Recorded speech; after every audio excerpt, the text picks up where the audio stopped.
అందరికీ నమస్కారం. నేను మీ నరేష్.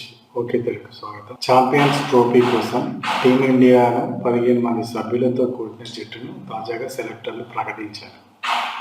అయితే ఈ టీంను చూస్తే కొత్త సీసాలు పాత సారాయి లాగానే ఉంది. ఎందుకంటే దేశవాళీ క్రికెట్లో పరుగుల వార్త పాలిస్తున్న కరుణ్ నాయర్ని, అభిషేక్ అగర్వాల్ కానీ ఇందులోకి ఎంపిక చేయలేదు.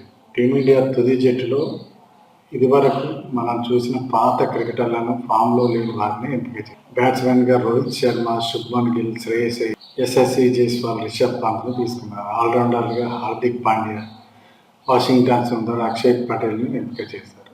అయితే వీళ్ళలో ఒక్కరు కూడా లేరు. వీరి గత ఆట తీరు చూస్తే ఒక్కరు కూడా రాణించిన దాఖలాలు లేవు. ఆస్ట్రేలియాలో రోహిత్ శర్మ, శుభ్మన్ గిల్ ఘోరంగా విఫలమయ్యారు. కోహ్లీ ఒక సెంచరీ వేసినా అసలు ఫామ్ అనుకోలేదు.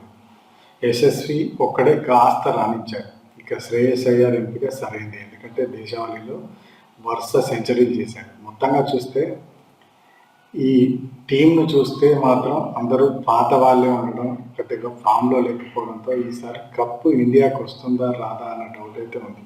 అయితే బౌలింగ్ విభాగంలో మాత్రం మంచివారు ఉన్నారు. ఒకటి బుమ్రా, రెండోది షమి, వీరితో పాటు కుల్దీప్ యాదవ్, హర్షదీప్, వీళ్ళతో బౌలింగ్ విభాగం బాగుంది. కానీ బ్యాట్స్మెన్ చూస్తే మాత్రమే వీళ్ళందరూ పాత వాళ్ళే ఉండటంతో ఈ టీం మనది గెలుస్తుందా లేదా అన్న సందేహాలు మాత్రం అందరినీ వెంటాడుతుంది. ఎందుకంటే ఇది ఆడేది దుబాయ్లో, మనం పాకిస్తాన్లో ఆడడం లేదు. దుబాయ్ పిచ్లు చాలా స్లోగా ఉంటాయి, స్పిన్నర్లకు అనుకూలిస్తాయి. అందుకోసమే జడేజా, అక్షర్ లాంటి స్పిన్ ఆల్రౌండర్లకు పెద్దపీట వేసినట్టు తెలుస్తుంది. ఇక ఈ టీంలో ముఖ్యంగా చెప్పుకోవాల్సింది తెలుగు వాళ్ళకి ప్రాధాన్యం లేదు. ఒకటి నితీష్ కుమార్ రెడ్డి అంత బాగా ఆడినా కూడా అతన్ని టీ20లకు ఎంపిక చేశారు, మాత్రం వన్డేలకు తీసుకోలేదు. ఇక సంజు శాంసన్ భీకర ఫామ్లో ఉన్నా కూడా అతని పరిగణలోకి తిలక్ వర్మను అసలే తీసుకోలేదు. మొత్తం పాత టీం వాళ్ళే ఉన్నారు. వీళ్ళు ఎంతవరకు దుబాయ్లో ఆడతారు, ఈ టీంతో మన టీమిండియా గెలుస్తుందా అభిమానాల్లోనూ ఉన్నాయి.